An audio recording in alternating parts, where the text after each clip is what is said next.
Welcome to Flat Earth Debate Uncut and After Show. I'm your host Nathan Oakley, and if you are new to this channel, or you've not done so already, then be sure to subscribe, hit the bell notification icon, and join button if you'd like to become a Nathan Oakley 1980 channel member and keep up to date with the Flat Earth Debate. If you would like to support the channel, there is a super chat that runs alongside each of these shows while they premiere, and there's also PayPal, Patreon, and crypto link in the info box below the video. Also below this video you can get £50 for swapping your UK electricity supplier to Octopus Energy, and this is of particular note if you drive an electric vehicle. Speaking of patrons, I'm going to do a quick shout out to all of you who do support me on Patreon, so a massive shout out of thanks and appreciation to Vibrotes, Bogey, Michael Kahn, Rob H, Ben White, Maximum Gravy, John Kays, Patrick Gunnels, Banter, Will Brax, Mel B Styles, Troy Shuker, Harry Blade, Mobile Max 777, Lost Cat FE, Rob W, Open Minded, Reese Pound, Del West Watson, Muted, Maria Neelands, Unbelievable Productions, Blue Ridge Ranger, The Real Gabster, Liam Nedrick Jr., Abraham Mohammed, Adrian Quintana, Skeptic936, Life is Short, Texas Mike, and David Wayne Foster. So another massive thank you to all of you for supporting me on Patreon. Now I will hand over to whoever is in Discord and G+, so you can enjoy their dulcet tones while I set up for today's live show. Right. Yeah. Things have to be concise and precise. Hey, we try to be organized, Don. Exactly right. What? How you Well, doing, Nathan? Nathan? Anything? Can Nathan Oakley guys- hear us? Is he Yeah, I can hear able you. to Can we hear hear? Yes, you loud and clear. Welcome, Nathan Oakley, to Don Gio's meeting. We're gonna have an interview today. We're gonna figure out if the sextant works on a sphere or a flat plane.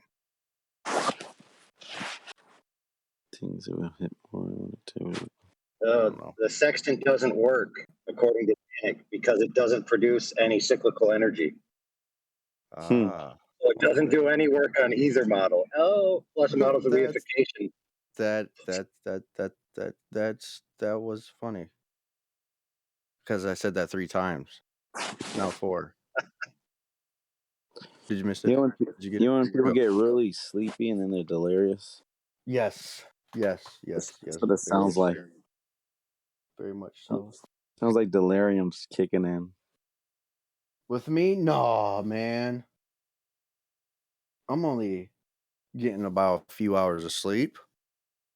That's what I'm talking about. Hey, Don Gio, if you had to, like if you were forced to, by either your philosophical position or somebody holding a gun to your head, to synthesize the paradoxes between the flat Earth and globe Earth, how would you do it? Reverse engineer. Uh, I would say gases do indeed curve, but I won't explain why. I would just say that it's There's the paradox. Just saying, I would not just say that explaining it's- why. Oh, yeah.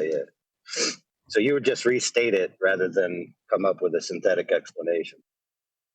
Pretty much. Just do what Satan does, right? Hijack Do- things.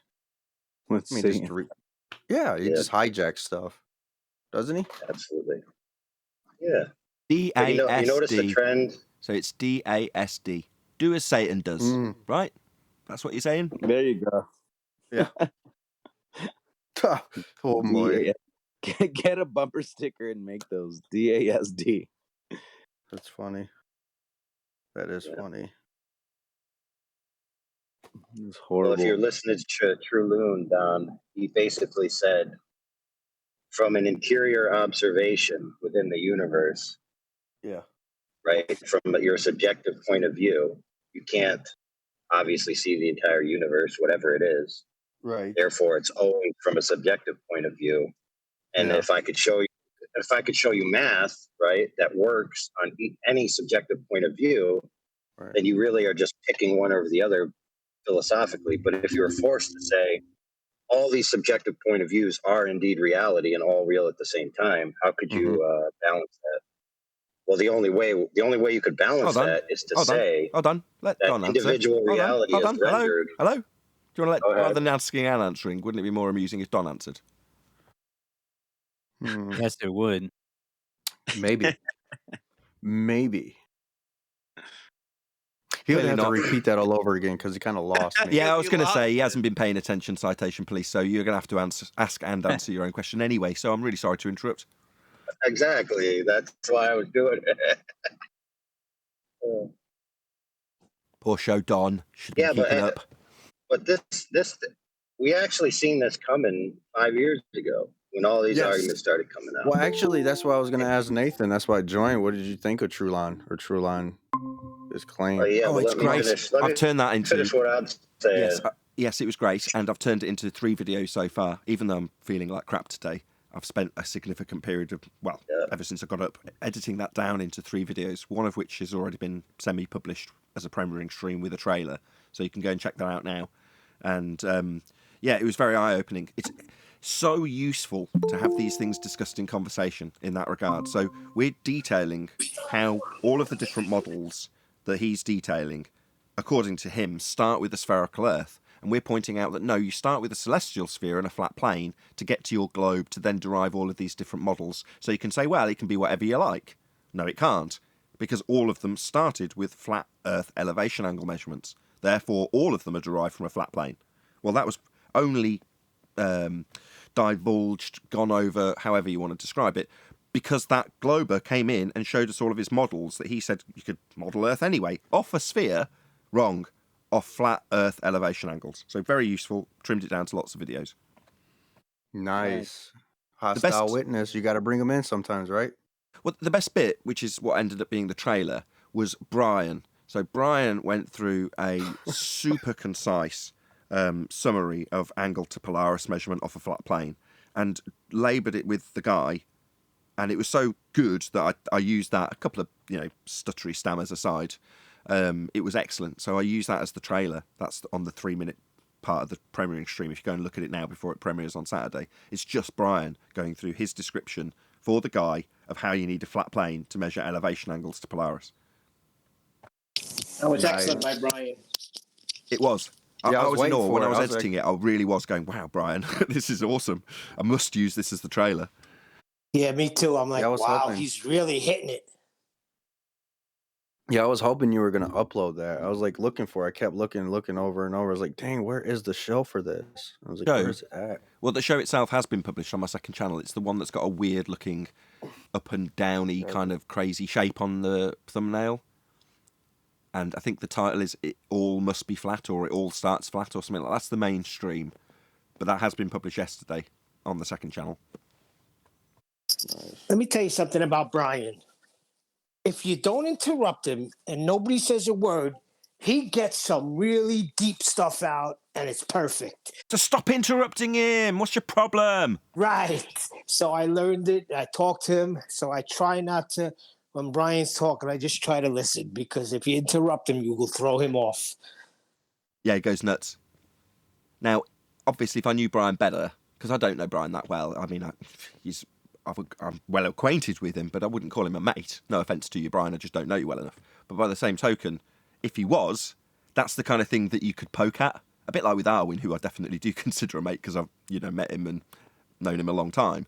But that would be something that as mates you'd poke him about, right? You'd do it intentionally. Yep. And you'd figure out crafty ways of making it seem like you are actually helping his point along when all you're really doing is interrupting.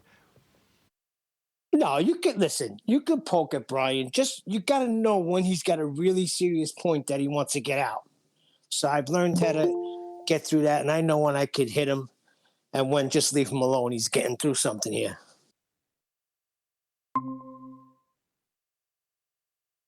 Yeah. Oh, nice. You got nice. Say again, Don. I said nice. I found it now. You got it all up and everything. Yeah, the full stream. I just Obviously, posted it for you too. Okay.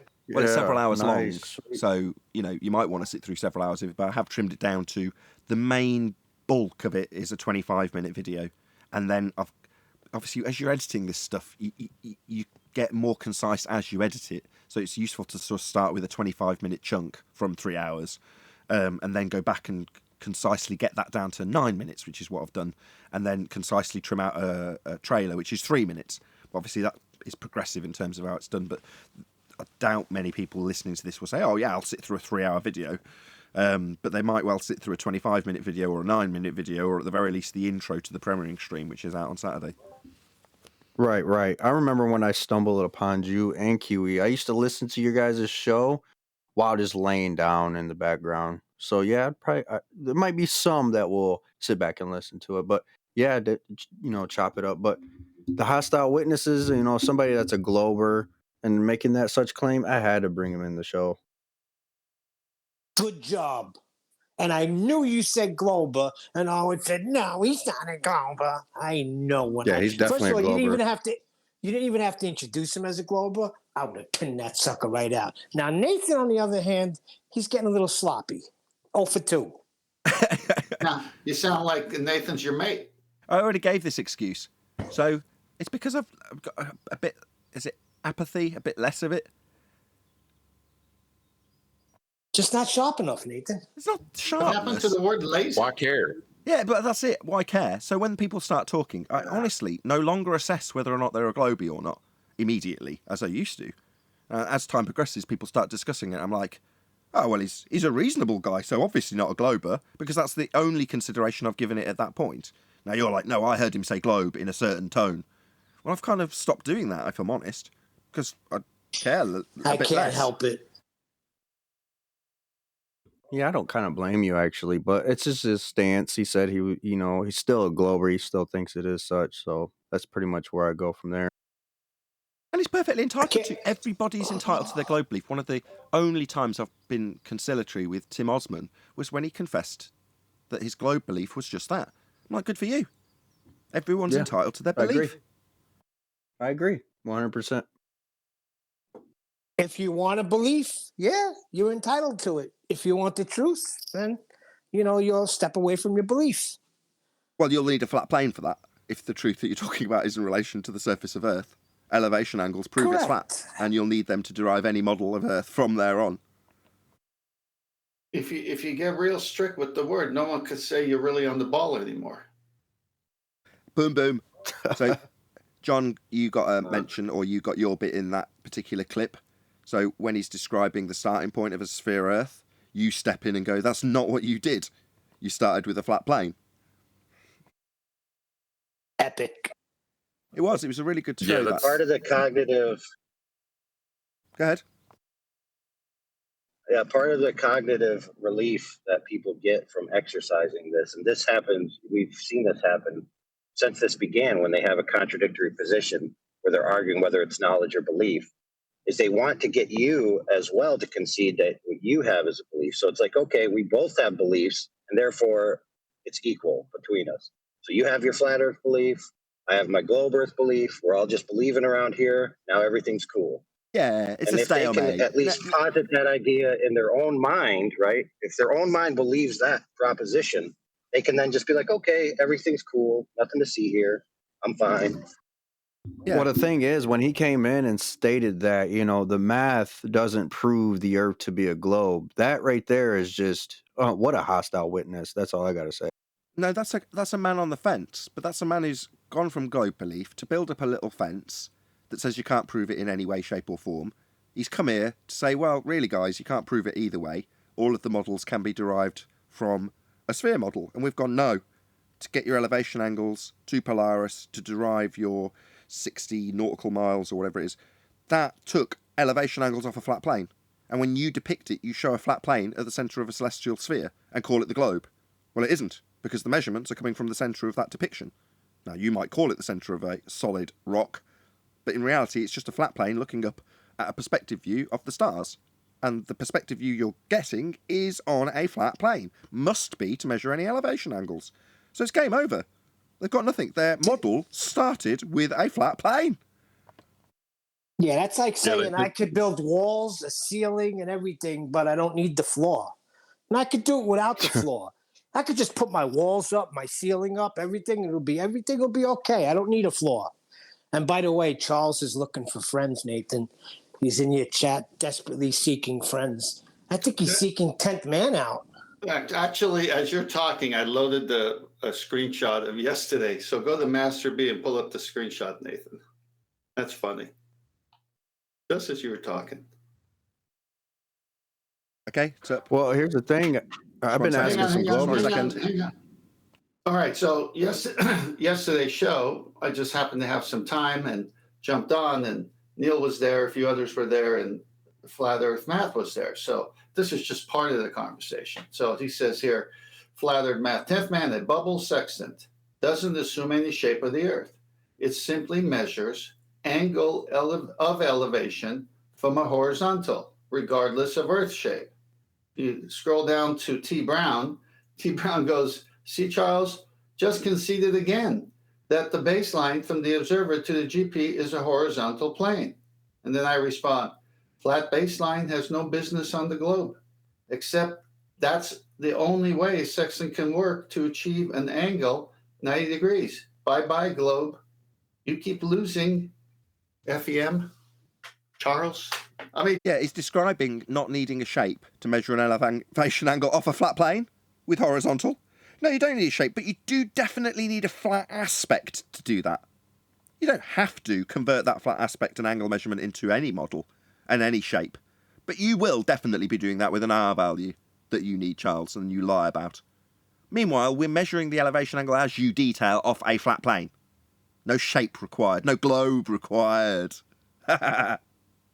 He keeps saying he'd show me where he lied. I told him, I said, Charles, I'm tired of showing you. If you don't understand it, somebody else show him, because I give up. they're confusing. I think. Well, go on, John. Well, I was going to say his name's Flat Earth Math. He obviously understands that you have to start with the flat Earth, or his name would be Globe Earth Math. Yeah, Right. I never thought of that. They're stuck with words that allow them to weasel in and out of things. So they'll say horizontal. Okay, they don't want to say baseline. They don't want to say level. They don't want to say straight. But if you go look in the dictionary or anything that describes the word horizontal, those are all synonyms of it. Correct. So it's the same thing. Just now, if you got a horizontal, and that is your adjacent to the baller holding a sextant, well, welcome to flat Earth. That's what we're saying. Just because you get it from the eye line when you don't have to do dip correction, because you got a bubble sextant, which allows you to do it from your eye line, or a artificial horizon, which allows you to do it with your eye line. That's why there's no dip correction. And that was part of yesterday's back and forth as well. I kept bringing them back to, why do you do dip then? So the only one that requires dip, and the dip trap works so good, they're still stuck in it. They have no idea what kind of quicksand they walked into. Because the reason you do dip in the ocean is because you don't have it to your eye line. Yeah, you're shooting the horizon and you're 14 feet above it on the boat. So you got to bring it down to sea surface and imagine your eyes on the sea. Now you can say at any part, it could be at your knees, it's horizontal. It could be at your waist, it's horizontal. Oh, I'll bring what I just did on the surface to my eyes and say, that's where I'm. No, you had to take it down to the sea surface. And now it's all parallel, no matter if it's at your knees looking straight out, or at your eye line, or at the bottom of the boat all the way to the GP.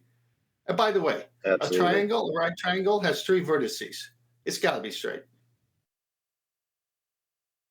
Go on, Yeah, but check Citation. this out. When you're looking out in your optical field of view, which is how all optics see, right?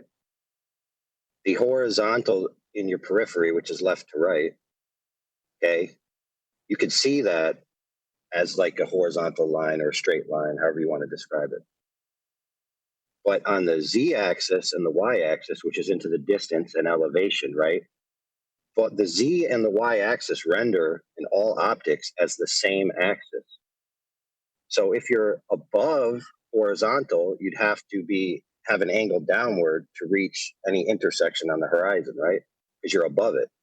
Yes. And so when you flatline it, right, you end up with two parallel lines. And then you have to merge them to get your altitude off horizontal. So you're just taking the sideways horizontal, turning it straight to you, and lowering it to the ground. Yes, that's dip correction, correct. But what Charles Flat Earth Math is detailing is something quite the contrary. So where they have a seeming out, incorrect out, but there we go, they describe dip as being the dip to the geometric horizon that only exists in maths. But when you use a bubble sextant, you don't need to make that correction. You've just established a horizontal and that's all you need to do. There's no correction needed. As is conceded here by Charles. A bubble sextant doesn't assume any shape of the Earth. Open square brackets, including globe, close square brackets. It simply measures angle of elevation from a horizontal, regardless of Earth shape, open brackets, not requiring a globe, close brackets. Smiley face. Yeah, that's right, Charles. You don't require Earth to be a sphere to take an elevation angle. You require a flat plane. Just keep coming, don't they? Hey, Nathan, how you going? Hey, Brian, good to have you. I used your Thanks for chunk having me from that guy's video, 2 days ago, trolling. You did such a good job of summarising elevation angle measurement to Polaris and derivation of R and a globe thereafter, that became the trailer. So I was in awe. I've got to be honest, while I was editing, I was like, wow, Brian, this is awesome. So it's become the trailer. You. Excellent. I'll have to go listen to it. I didn't hear it. Thank you. Yeah, you did a great job, Brian. I agree. I concur. Thank you, Neil. Can I do a quick Thanks a lot, bud. quick straw poll? So people in the server and in G+ for that matter, I just want to assess feelings, which is something we don't typically discuss because it would be fallacious if we're trying to discuss other people's feelings on this matter when we talk about our opponents. But we're all here, right? So I can actually ask the flat earthers who are here how they perceive the situation of flat Earth. Are they happy with it? Are they stressed about it? I just want to get a general idea of the emotional level of the flat Earth side of the argument that I'm exposed to, i.e. you here right now. So who wants to start? Say it again, summarize what you want us to do. I want to find out how people are feeling about the whole thing. So at the moment, just as an example, I'll start.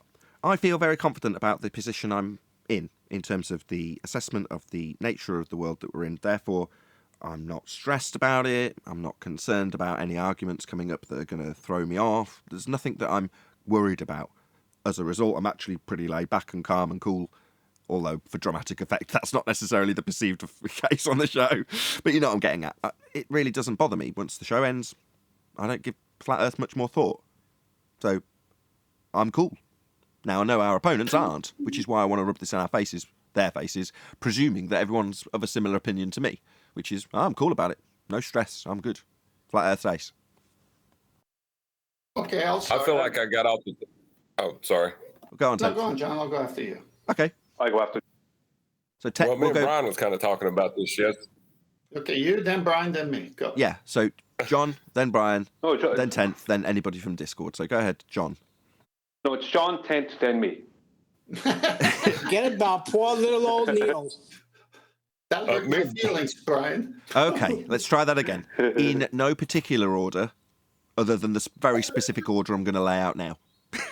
John, go ahead. Me and Brian was actually talking about this yesterday after the show. I kind of feel like I got off the Titanic a few minutes before it hit the iceberg. Wow, that's a visual. So what you're saying is, before the demise of globe Earth was overt, you jump ship, and you feel that was the right way to do because it was about to hit an iceberg. Yeah, the iceberg is the reason I'm so laid back. That's why I think there's devastation coming over 21 and 22, or has come in 21 and is coming in 2022. So, yeah, there's an iceberg that the globe's hit now. We're describing how the globe requires a flat plane. Just listen to that one more time. The globe requires a flat plane. That's a pretty devastating decision. It used to be such a monolith too, just like the Titanic. It was the unsinkable shit. That's what I thought for a long time. Yeah, just because I was mentioned there, I'm not going to speak in 10th place, but John ordered a helicopter just before the iceberg turned up. That's a paradox. There's no helicopter shops on the ship. Anyway. All right, I'll go. Go ahead. I'll go. Okay. Well, I am just breaking into all of the avenues of the research that I started over 2 years ago. And there's more to this story that hasn't even been shown, that hardly anyone, maybe one person knows. So when it all culminates with my final, when I say this is my final, then you know what the whole thing was about. But I haven't even come close to that because I've just ordered 2 more books. My resources are growing in volumes. So when the show is over, I'm still researching, but I'm not worried about it. I'm actually finding from their own books all the things that destroy them. So I'm finding all these little nuggets, and then I wait. Like yesterday, Charles in chat, now it's a record because he put it in chat, says things, and I go study what he says. And I say, oh my gosh, this is exactly what he's doing. And the book says this. So I got him here. So the more they talk, the better for us. And there's just no way around a lie, because when the whole thing is based on a lie, and we got it down so tight, I said section can't work on the globe with curved baselines. Huey put it together with a wonderful argument. So how can you get a vertical angle, elevation angle with a curved adjacent? Same thing, but nicer. And now they're all stuck on that. So now all the traps are being popped because now they got to lie about this because they can't answer that. Then that lie is followed by another lie. So this is going to be fun for us. So after the show's over, I'm in research mode as soon as I get done with the farm work, and I'm loving it. But no stress. I'm stress-free as well, regardless what Nathan says. I know he's just ribbing me. But the only problem is I have a teenager that pokes me every night at dinner. But I've been cool about it. At first, I got to be honest, when I first got into the flat earth, I got in so deep that when certain things would come out, I'd be like, oh, shoot. Now I got to be looking like an idiot. But now at this point, with the proof of the sextant and the elevation angle, how it can't be acquired on a sphere, I'm fine. I'm good. Right. So this argument has led you to relief. Thank you, Brian. I mean, Neil. Go ahead, Brian. Yeah, well, for me, what I'm at is I'm constantly coming up with new angles to take them apart with. And not that I need to anymore, not that it's needed for us, but because of their lack of concession and their nasty behaviour, and they're just all around general low-life behaviour a lot of them portray, and the trolling they do on me, I revel in kind of like what Tent does. It's like research, but I'm putting things together. I'm in the shower, I'm putting things together in my head. I'm doing exercise, I'm putting things together in my head. I'm cooking food and putting things together in my head. I never stop. It's like constant. I just turn it off for when I go to sleep, and it's all like the whole thing is based on if these people are going to continue to be nasty and to be low lifes, right? I'm not saying they all are, but there's a lot of them do, and unfortunately, ones that were okay became low lifes. I just like, if you want to be that way, I don't mind playing that game, but it's going to be much more sore on you because you don't have any arguments that matter. You just have tactics. So I'm kind of revved up. I'm revved up, and there's good things coming in the future. I'll put it that way. Cool. Right, anybody from Discord got an opinion on how they're feeling at the moment, as it's the only way we can get these things without being fallacious? Tell us all about it. One deck. Go on, one deck. Yeah, I recently, a few years ago when I got into Flat Earth, I did find myself getting into debates with these anti-Flat Earthers on purpose and finding myself getting wrapped up because I didn't know the full argument and I didn't have the knowledge. Having came back into it recently and found myself with you guys and listening to what you're saying about the Black Swan and the sextant argument, I've recently recontacted some of these guys, these anti-Flat Earthers, who are mainly on Instagram platform, but they're quite the typical anti-Flat Earthers. And I'm just testing myself now since being on your show and learning off you guys. And I'm finding it pretty easy now just to keep them quiet, and they've got nowhere to go regarding where's your R value. They need an angle and bringing it back to the angle and the sextant. And I mean, they come out with a load of nonsense, but I'm just sticking with that and just they don't know where to go with it. Okay, so you're testing the arguments on anti-flat earthers and finding it's a breeze and you haven't got a great deal to stress about. Yeah, it was a long time ago that I felt the need to do that. But same with Brian's description. You know, I can remember about a year ago talking about having ideas of what I'd do on the show in the shower. And yeah, as much as Neil wants to imply that I'm just not sharp enough at the moment, no, it's not the case. It's just I'm not dedicating the time that Brian is to it, which is why I'm in awe when Brian does. It's like, because I'm not. Yeah, I'm utilising my skills to edit it and make it a nice presentation, but that's a different skill set to, you know, the logical descriptions and the consistency that Brian offered a couple of days ago. You know, that's something that may never come back to me because the passion for that bit has just gone, because it's like, well, we've won. Why be passionate about... I'm not knocking you, Brian, by the way, by saying this, but why have that passion when we've already won?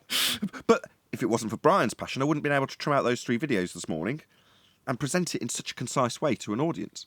So it's kind of 6 of one and half a dozen of the other and all the rest of it. Anybody else from Discord?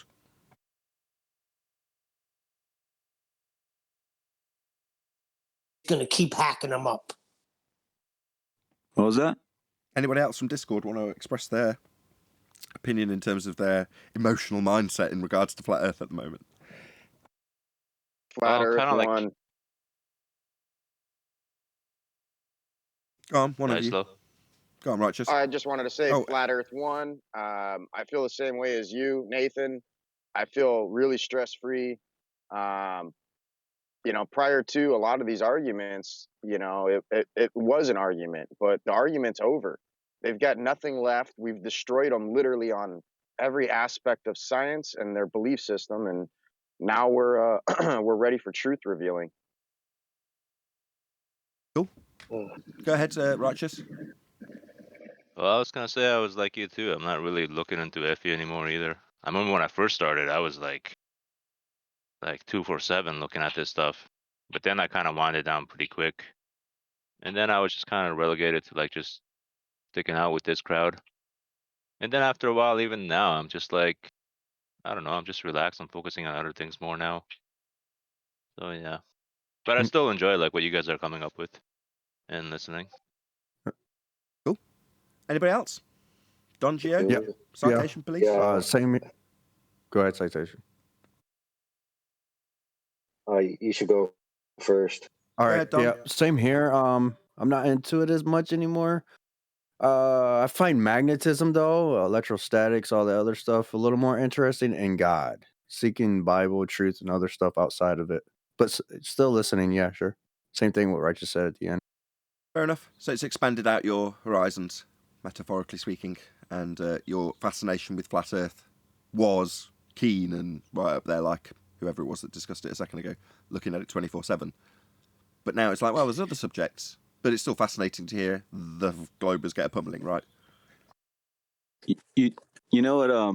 I've realized lately, especially, a lot of new people have been joining the server, and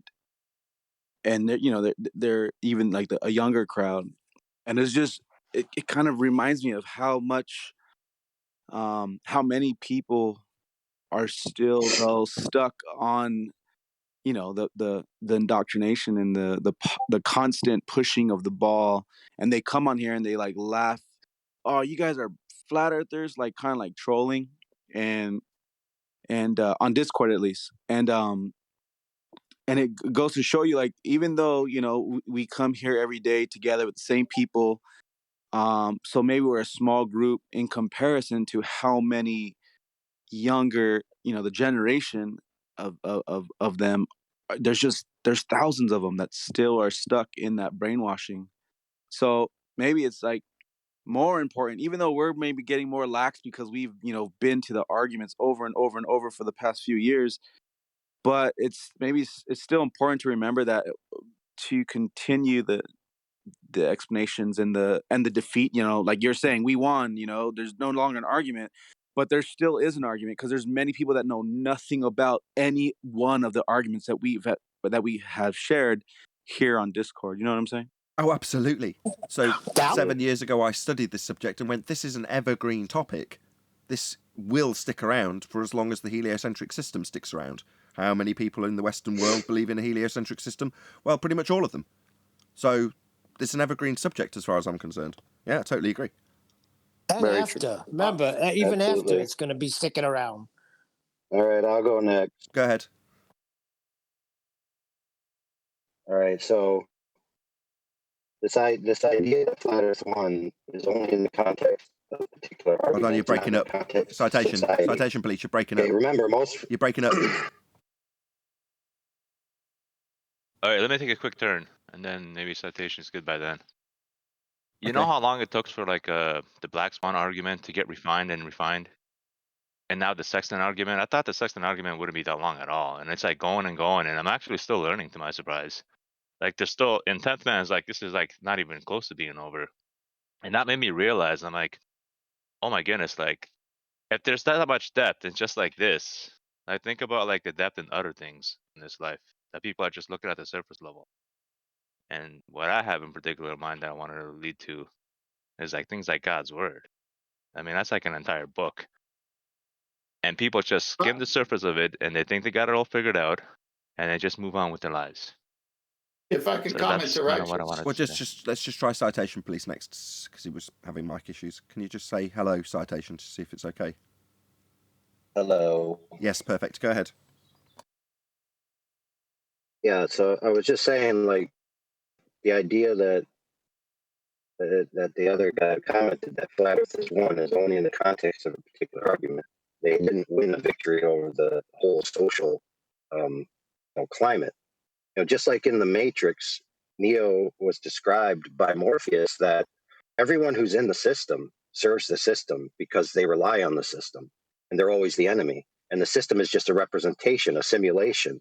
Now, in our world, it's a simulation of ideas, right? And so these ideas is what creates a common reality that people believe they live in. Whether they know it or not is irrelevant. So what they've done in the past and what they did in the Matrix is they put out a thesis, right? Then an antithesis, and then it heads towards synthesis. So it's basically just a system of control that's updating the overall system that they're going to use to control everyone. So it's not going to be that everyone just says, okay, now we agree the Earth's flat. No, they're going to synthesize the two models, quote unquote, into a new model that becomes the socially agreed upon norm because it's functional in the society that has the quote unquote control over you. Right. So I'm delighted that I've been allowed to see some of the code behind the Matrix, that I've been allowed to see like the architect's room where the architect explains how he designed the system. You know, he tells Neo, guess what, Neo? You were told you're the one. Guess what? I created the one so that you would do what I want you to do. And so I'm so excited that we, at this period of time, we get to see behind the curtain, and we get to watch synthesis happen in front of our eyes. And let me finish. And we get to be aware that it's happening, and that makes me happy and fulfilled. Yes, but what you're describing, if it's comparable to the Matrix, would be that the system itself is making the change. Now, you're describing that by way of consensus agreement being fulfilled after a given period of time. And I agree, that's what will happen. But at the behest of the people who are in charge of the system. So if there's a matrix change, everyone accepts the change because the system has installed the change into the system that everyone's a part of. So in this respect, we're just part of that change that was probably already predetermined to occur anyway. Absolutely. Can I and say something? You know, like if you've watched the Matrix, you know, like the people that quote unquote got out of the Matrix and went to Zion or went to Io in the recent thing. It's like they perceive their life as having more truth and therefore more freedom, yet they kind of live in a lesser state than the others. Yeah. But they're more fulfilled from their own point of view because they believe or they do know what they perceive to be the truth. And in a lot of ways, that's very fulfilling for an individual. Absolutely. Before Brian goes, let me comment on Brian. Righteous. No, before he goes. Righteous, the argument's over. The sextant, the way it came out, is done and over. You can't get an elevation angle with curved adjacent. What is coming out is all of the sidebar arguments to their foolish, flimsy responses that will be the same defeat for them. So the argument's over. Yeah, we don't live on a curved Earth because the sextant wouldn't work. So it's like watching films of a game that they keep losing, and we see, oh, after they lost, they went there and threw a chair at the coach in anger, and so it's like it's those kind of things because we're uncovering the other lies. And the thing about this, it makes it more easier for the audience to understand more and more. The more we go through this, it seems like, because at first I didn't really understand it as much, but as we keep going through it, I'm like, oh my goodness, it's becoming more and more clear. So that was like my focus on it. It was like it was becoming more clear, even though we're going over the same things. It seems like, in a sense, we're like not. There's like still more things to pull out of certain things. Well, I got one more slide for Nathan. Oh, Brian's been waiting in the wings for about 5 minutes now. Go on, Brian. Yeah, thanks, Nathan. I just want to say that something I didn't really say there when you asked me earlier about how I feel. And it's going off the back of what I heard other people say. I think it's more important that we're more revved up now as opposed to less revved up. It's good to be relaxed, but I think it's more important to be more revved up now, because the reason I say that is the reason I'm more revved up. I get more revved up. I'm a positive thinker. Even when I'm losing, I still won't give up. And eventually I'll win. We're winning now. And we basically won against the opposition. It's not over yet, but we have won. It's just, when I say it's not over yet, it's just a case of dealing with them. We have to break away from them, but also keep them under control and keep them, basically keep them in check. That's what we have to do. But we have a bigger hurdle now, and that is, the bigger hurdle is the greater world, basically, that we will have to deal with. Right. I'm not saying we should. Go on. Sorry. I'm not saying we should, I'm not saying go out and start being on the streets with placards and all this nonsense. I'm saying there is no way around it. We're going to have to deal with the bigger world out there. Eventually, we're going to be, all the people that have been involved in this and were in this argument for the past few years, they're going to have to deal with the bigger world out there and deal with a lot of nonsense. And that's why I think we should we should be relaxed, but we should be more revved up. Okay.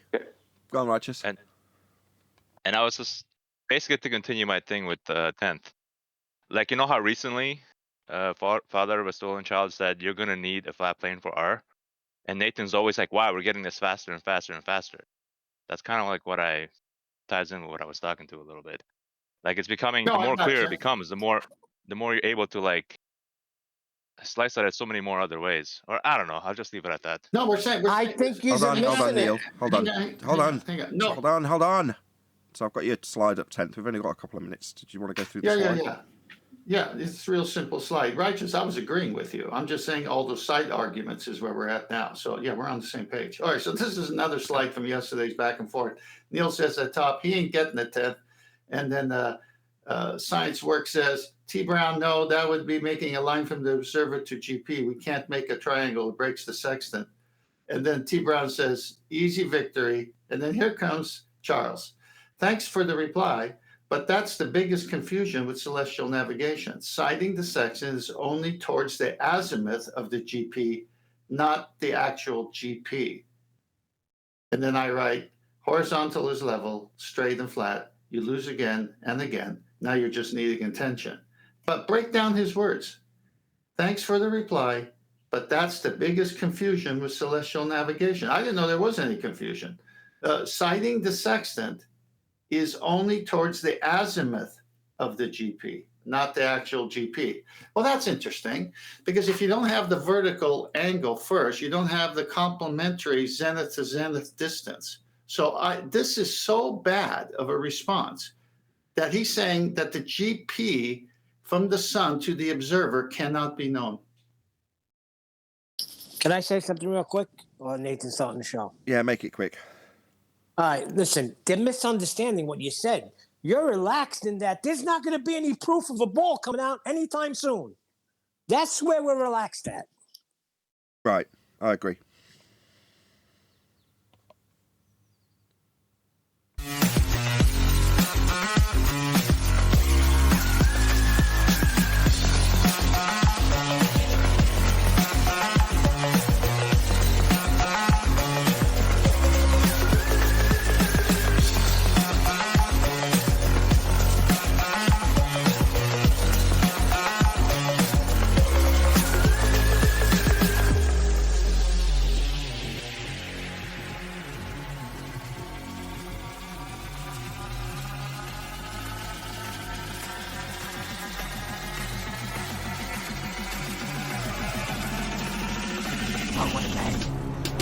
Welcome to Flat Earth Debate Uncut, no, live.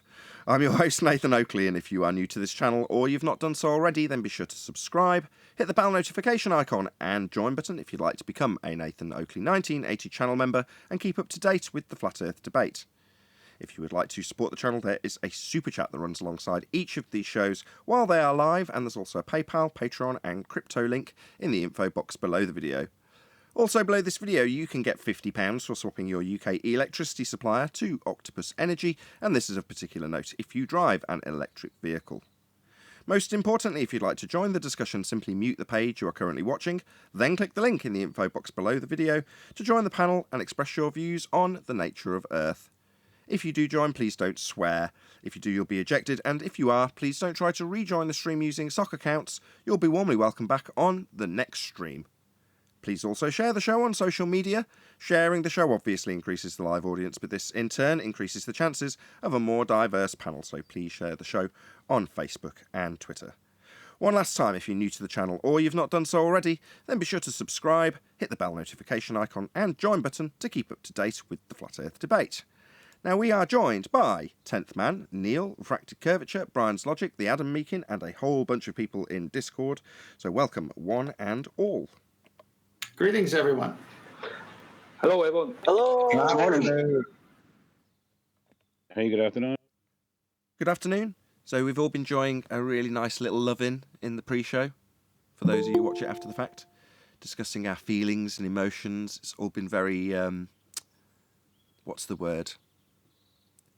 Very hippified. Yay. Hello. Good afternoon. Let's get into a bit of housekeeping.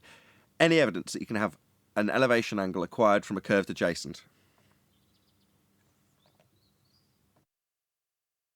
Well, you could probably do it, but can you really use it to explore?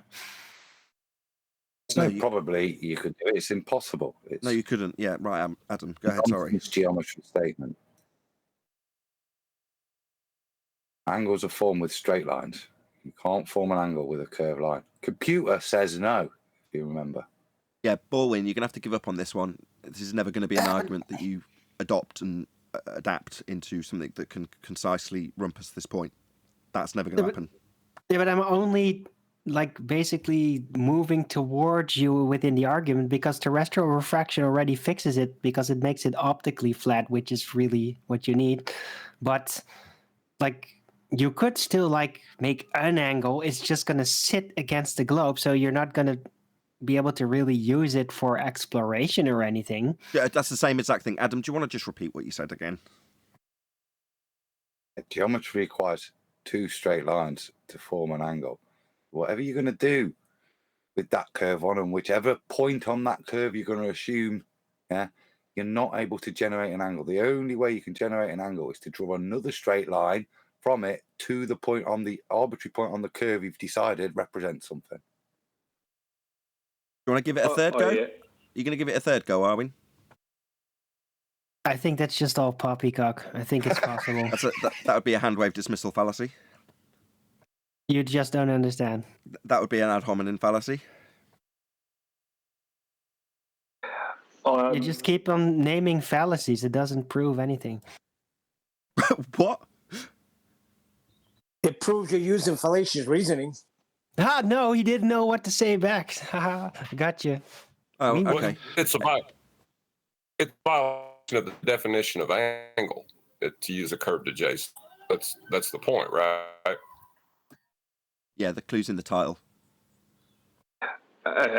Whereas Wally yesterday commented on your comment on yesterday's video, your video from the show, Nathan. He said 22 hours ago, where's Wally? Love that you guys think you need two straight lines. A sextant measures the angle between 2 points, the third point being at the sextant.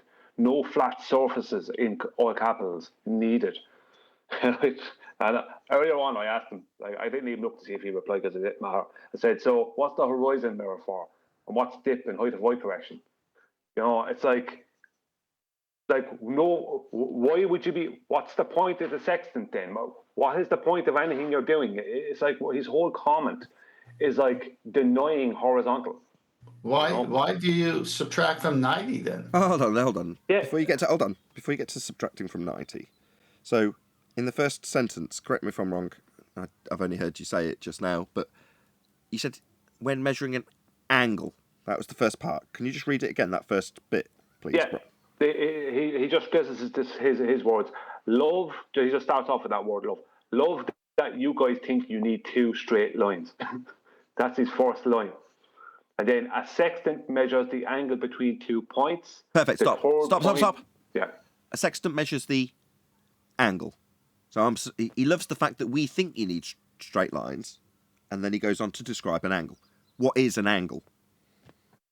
Two straight lines. Two straight lines meeting at a vertex. Yep. So he's saying, I find it amusing, you think you need straight lines, and then he goes on to describe an angle, which is very specifically two straight lines. What an idiot. Yeah, he's a prize Wally. Yeah, he's Dunning-Kruger. Where's Wally? You know, he doesn't realise how stupid he is. Go ahead, 10th. Well, yeah, 90. When he gets his two straight lines, when he gets that angle, the next part is to subtract from 90 so that you can get the co-altitude. So 90, that's a right angle. That's a right triangle. Like all the books I've got from their site say it's that. So yes, you do have a baseline. It is a 90 degree and you get an angle. Your vertical angle is different than your horizontal angle. The horizontal angle is the one the sextant gives you right off the bat because you're using the natural sea horizon where dip correction is needed, or a bubble sextant or an artificial horizon. Then the complementary is your vertical angle. But you can't get your vertical angle on the boat because that plumb bob would be going all over the place. So you use the steady horizon to get the elevation angle. You subtract that from 90, now you got your vertical angle. It's that simple, Wally. Well, hold on a sec. Is it really necessary for us to answer these people anymore, or should we just let them? Oh, it's absolutely, definitely not necessary for us to address this, but Brian's brought it up, and the farcical nature of his claim is to deny that angles need straight lines. It's absolutely preposterous. Dunning-Kruger example. Right, but like if I said it's I love the fact you guys think you need an animal to get meat. I'm going to go enjoy a steak. People would laugh at me, right? That is the very literal equivalent of what he's done. I love how you guys think straight lines are required when measuring two straight lines meeting at a vertex. That's what he's doing. And yeah, good comparison. Yeah, so I mean, it's kind of laughable now. I mean, it's yeah. Just, if it was somebody more intelligent, I'd say he was just a liar. But he's not. He's Dunning-Kruger. You can't attribute malice to this because he's just thick. It's not exactly on the sextant, but it's on angles, right? I've had Wolfie in the past few days, right? They all have angle issues. I've had him tell me, when I've asked him, I said, right, what is the plus 3 or 4 degrees of the nose of the aircraft above? He says, it's a thing called relative wind, I think it is, if I remember the phrase correctly. It's just, it's above the air that's coming straight at him, basically. That's what he's saying. He says, I don't address or use horizontal at all. I said, how do you know what pitch you're at? It's whatever pitch is above the air that's coming straight at me, basically, is what he said. I mean, he's just like, I know I can look online at anything to do with the angle of attack in aviation, and every one of them will state 3 to 4 degrees above horizontal. But he's denying horizontal exists when he's in his airplane. Would he go straight towards the ground in an updraft then? Like, I know what he's saying. What he's talking about is what I think called, if I remember right, it's called relative wind, right? But relative wind is your horizontal. If I remember correctly, it's your horizontal. Like, airplanes have to fly with the nose they fly, well, with the chord line of the wings above horizontal, which brings the nose above horizontal to go in a horizontal. They can't go in a horizontal without flying with the nose and with the chord line, and obviously the nose has to follow the chord line above horizontal. They can't fly horizontally without that. And that's why they have the nose above horizontal. But Brian, Woodby is denying, I just want to say this, okay, Woodby is denying that horizontal exists when he's up in his airplane. Go on, Ted, sorry. Brian, what's the purpose of all the instrumentation on an airplane when you can't see outside? For example, the gyro and all the other things that shows where you are and if you're tilting or not tilting. What's the purpose of those things then? Yeah, the attitude indicator. What's the purpose of that?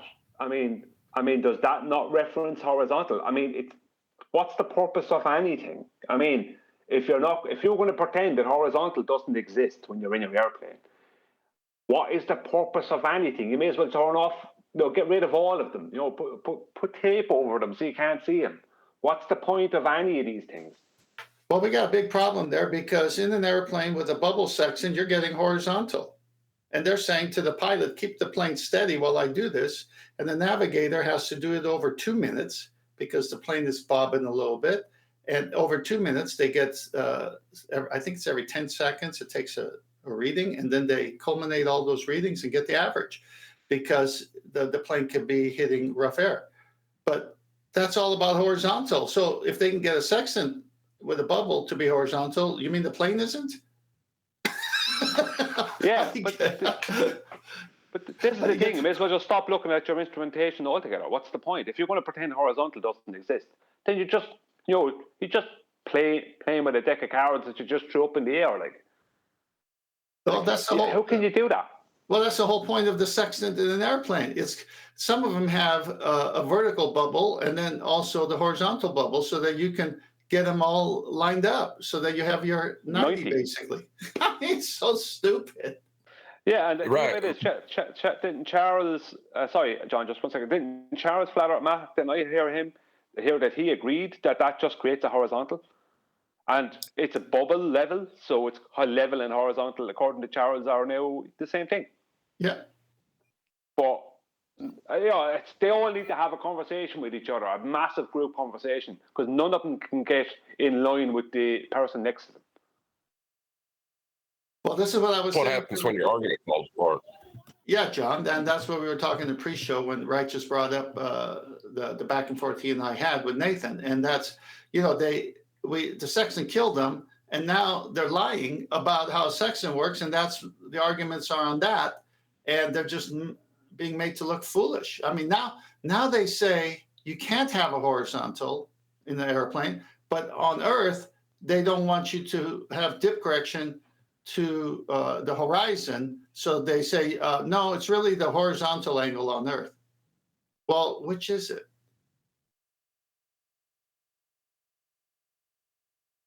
If Wolfie is really a pilot, I mean, he might be, I don't know. I couldn't imagine him walking into another group of pilots and telling them that horizontal didn't exist. They'd laugh him out of the room. Yeah, he only does it here because he is a pilot more than likely. It's just that he lies over here, but he can't do it, like you said, with his compadres. Well, the thing about it is that the Charles Flat-Earth math did agree that the bubble sextant creates a horizontal, right? It creates a horizontal, because that's what it does. So according to Wolfie, like that horizontal, I mean, that would mean that the bubble sextant could be pointing down, up, at any, I'm going to say the word, angle You know what I mean? In accordance to his airplane, because horizontal doesn't exist in his airplane. So when someone establishes a horizontal with a bubble sextant in an airplane that he's flying, I mean, that horizontal won't be in line with what they call relative. I think the name is relative wind. It'll just be. It won't be like parallel with the ground, or like it won't be like parallel with the direction of the airplane. But the airplane will be going in any particular direction, in any pitch, because it not matters because there is no horizontal. No, this argument is much tighter than that. When the navigator in an airplane is using a bubble sextant, the pilot. No, you're missing what I was saying. No, I agree with you. What I'm saying is, how could he use a bubble sextant in his airplane, and the bubble be going like the sextant create a horizontal in the same direction as he's flying? If he's not going, if pitch has nothing to do with angle, with horizontal. I'm totally agreeing with you and validating your point. So the navigator is going to tell the pilot, okay, I'm going to do a sextant reading. What do you think the pilot's doing? Keeping the airplane level and steady as possible for 2 minutes while he takes those multiple sites. Duh. But that's the whole point of the chord line being above. Like the whole point is that the reason the airplane flies at a pitched up angle is so it can fly in a horizontal straight line. That's how they fly. Well, I'm never flying with Wolfie. Okay, let's move on. Any evidence of a physical geometric spheroid horizon, formerly known as the curve of the Earth? Well, I do have evidence. You call a right evidence. angle. Okay. Yeah, it is a right angle. That's not evidence of a physical geometric spheroid horizon. No, but it's evidence that it exists mathematically. What? It's evidence that the geometric horizon of the globe exists mathematically. Any evidence of a physical geometric spheroid horizon, formerly known as the curve of the Earth? Negative. But I can show you a right You're angle. going to need a flat plane for that. Hold on. Brian, I think he's going somewhere. Go ahead, Brian. Yeah, well, I can show you a right angle, if that's any good to you. Not for a physical geometric... What are you, Baldwin? What's going on? I'm just saying, that's as close as you want to get to a geometric horizon. Because they built it off. No, that's a flat plane. That's a flat plane. Exactly, John. That's a flat plane you're describing. What I don't understand where Brian's going with this, so I'm going to move on. Because that's where the claim of the geometric horizon came from. So the only evidence that there is a physical geometric horizon is that we have right angles. I see. What Brian's saying is, in order to claim that there is, mathematically, a physical geometric spheroid horizon, which would make it non-physical and only existent in the maths, but there we go. In order to claim it, you first need a flat plane and a 90-degree measurement. I think that's what you're driving at, right, Brian? So the 90-degree would be proof that you can move forward from the flat plane to claim a globe. Is that what you're saying? Well, the only physical proof that there's a geometric horizon at all is a flat plane. But that doesn't give you a physical... We're going round in circles. Any evidence of axial rotation of the Earth-based variety? You're going to need a flat plane for that. And an R value that they'll require a flat plane to get. Right, John? Yeah, it's pretty bad, but yeah, it's over. So John made quite a good analogy in the pre-show about jumping from the Titanic just before it hit the iceberg in terms of being a glober on that journey, the globe Earth journey being comparable to the Titanic, and then jumping off, or for some reason it descended into fast and he got on a helicopter. But nevertheless, just before it hit the iceberg, John's jumping off because this sort of argument with elevation angle is the death of the globe. How do you know it hit an iceberg? Well, the black swan was somebody pointing out there was an iceberg ahead. That's what the black swan was. Neil, you're rumpusing How do I him. know the Titanic? How do you know the Titanic hit Who an iceberg? cares? We're talking about flat Earth and you're discussing whether the Titanic's real. Probably not. Who cares? Okay, if the story about the Titanic is real, in analogy, just an analogy, damn it, then the black swan was the navigator looking through binoculars and saying, "There's a huge iceberg ahead," and that's when I got out. Technically, he said, iceberg, dead ahead! Just in case he was measuring how big that iceberg was, would he need a flat plane to do it? Yes, yeah, he was using a flat plane. The Joy. iceberg was the flat plane. Sorry. Indeed. Good one, Brian. Any evidence of the distance to the sun? I'm happy to report it's over there. If you're going to use elevation angles to assert any kind of distance, you'll need a flat plane for that. That's right. They are going to need a flat plane for that elevation angle measurement to the sun to make claims of a sphere Earth. Isn't it epic? While you're choking, how did you miss that, what Brian just said? Look, I wasn't going to mention that I'm really ill, and was yesterday, because it shows weakness. They're going to need, thank you, Neil, they're going to need the one-way speed of light to be measured for their claim. Well, let's move on to any scientific evidence of gravity. You got to be joking me. That's like the biggest joke outside of the molten iron core. What a farce. But you can think of it as a force. You can think of it as a farce. But I do give you permission. You can, if you choose to, think of gravity as a force. I'll express the same permission that George Musa expressed to his Fundy followers. Is that not good enough, Brian? You're not going to be thinking of it as a force as a result of me telling you that you can think of it as a force? I give you permission and all that? Is that not good enough? It's a farce. He Math said farce, attracting not math. force. I said It's force. a farce. Math attracting math. I'm going to give you permission, Nathan, to treat it as a farce. Oh, well, thank you very much. We can give each other permission for this sort of stuff all you'll be more day. successful than me. Sorry. Yeah, we can give each other permission all day. I think you'll be more successful than me. I'm getting the raw deal here. Oh, I got this one. Go on. It's an invalid description using a flat plane to acquire R to assert a phenomenon that no one has ever seen. Ace. As you mentioned it, any evidence of a self-perpetuating molten iron core at the centre of a presupposed spherical Earth, only bested in terms of its ludicrousness by gravity, according to Brian.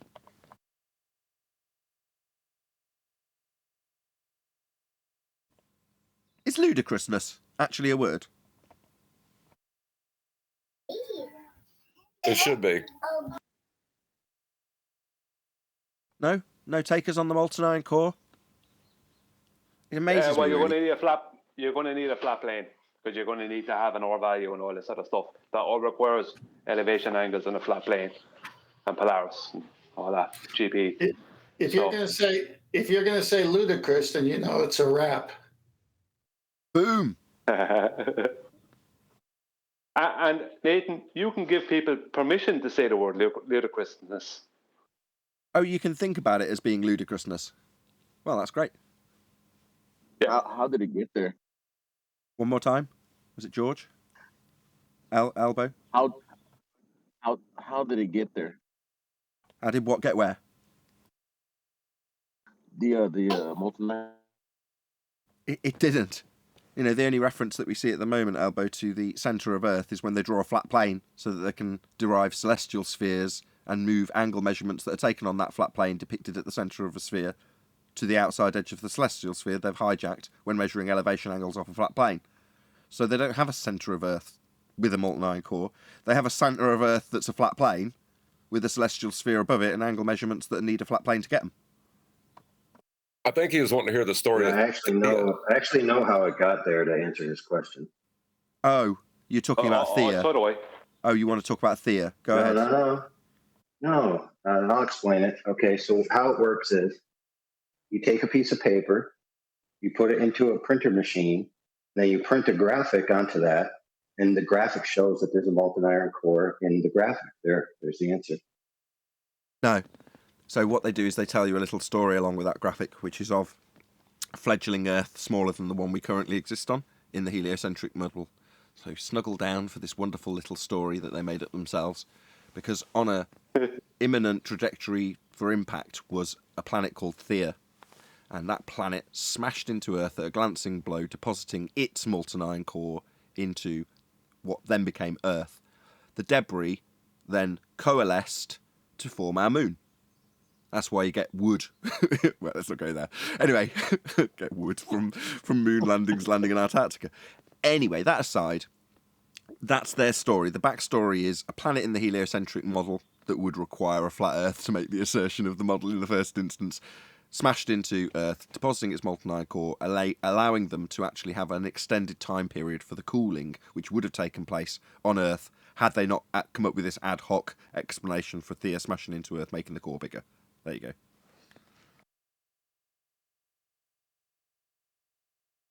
And it's true because they made it up themselves.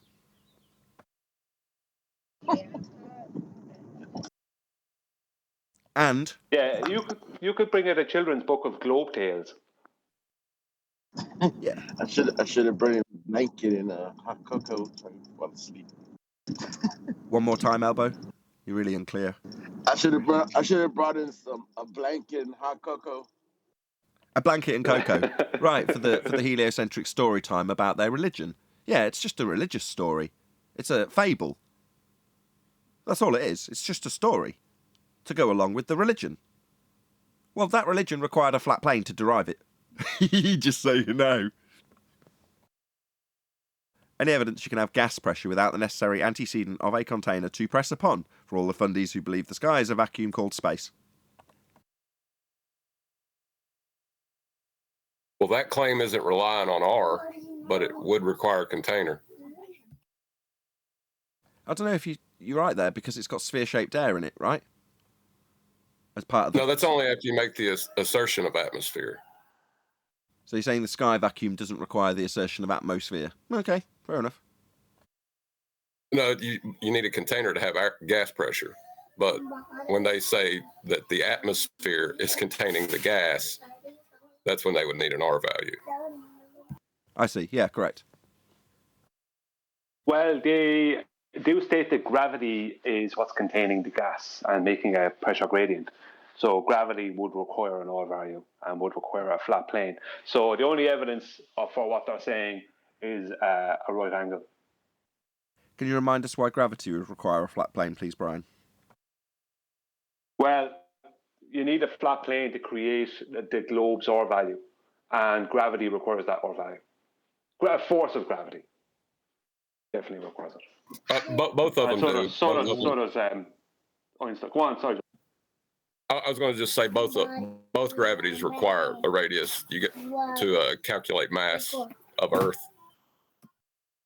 So in both instances, with both gravities, they're going to require that derive a flat surface-based R value. So therefore, gravity requires an R value to get to the R that both gravities need. So they're going to need a flat plane for that gravity. Epic! Yeah, that's already jumping assumptions in their own model. You don't need an R value for gravity. You only need an R value for heliocentric assumptions about gravity. They can't even keep it coherent in their own model. Like they'll always say, oh, what makes things fall down? Well, obviously gravity, right? But down is not the same as inwards. They're inferring inwards and then reverse engineering their thing to match it. Nobody observes inwards anything. At least on the Earth, things either go up or down. And that's how we describe it. We don't describe it as inwards and outwards. When they assert that gas goes down, go boom boom, enter clown. Dun dun dun dun dun dun dun dun, releasing a balloon. Oh, absolutely. They'll say gas goes down, right? But what they really mean when they say that is gas goes inward. Yeah. They're imposing their philosophy into their own words. Yeah, they're saying gas goes to the centre of a presupposed spherical Earth with an R value that requires a flat Earth to get. Yeah, it's all very good. I like this argument. It's good. Any single viable hypothesis from any of the fields of astronomy, cosmology, or astrophysics? Not yet. Not yet. They're not had enough time. Or they just haven't attempted it yet. And yet they call themselves science. More like Smurfs. Nathan, there hasn't been sufficient time to cause that effect yet. Since time causes all things, you need a certain amount of time before you get certain effects. It's called emergent time effects. Okay, I know this because I went to the future after enough time has passed, and I'm here to tell you how it works from the heliocentric future. Okay. Well, as far as a scientific definition of what your natural phenomena, if that's an effect that you've just described, would be, the first thing it needs to be is an observed effect. You've got to see it happening. So it's not the case that you can say, well, with time, this effect will occur. No. In order to science something, you've got to have an effect actually observed. It's not an effect until it's an observed effect. And they do observe effects. They just can't claim a cause through a scientific hypothesis. That's right. They've got plenty of observed phenomena. You look at a star and it does something. Well, that's a phenomenon. It's doing something. Something's occurring. Okay, great. You've fulfilled step one. Now formulate that into a hypothesis with you varying and manipulating that which you assume causes the effect of that effect in the sky. Let's see how you get on. Oh, you don't. You just make up a little story. What's that light in the sky called the moon? Well, that's there because Thea smashed into Earth. Oh, really? And you've validated that scientifically because it's an effect you saw? You saw that moon from Thea coalesce? Or is it just part of a story with a timeline and absolutely no observed effect whatsoever? It's just a story.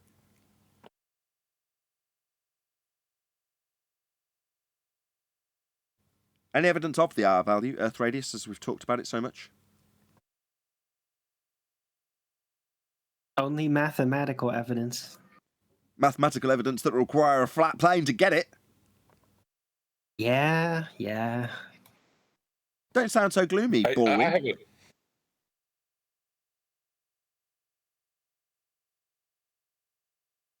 I have an objection to the phenomenon that they can actually acquire a phenomenon, because they're going to need a description of what's happening. And every description they're going to use line on R if they're a heliocentrist. So I doubt their phenomena as well. You're saying that when they describe the moon, for instance, it's a description that comes from a heliocentric model with R derived from a flat plane. So even when they describe their heliocentric phenomena, you're going to doubt that as a phenomena because it's described in that model. Is that what you're saying?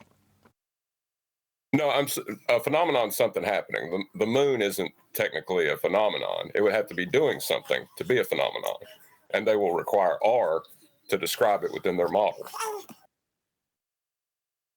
There are certain aspects of the moon that you can describe as a phenomenon. Well, I have some evidence for the R value. Oh, here we go. Go ahead, Brian. Yeah. See, I know for a fact that the basis of the R value is measured daily by surveyors. They measure a flat plane Earth with elevation changes on a daily basis, and that is the basis of the R value. So that is the evidence for the R value is flat plane measurements. I think that's it. Is that all of the housekeeping questions? I believe so.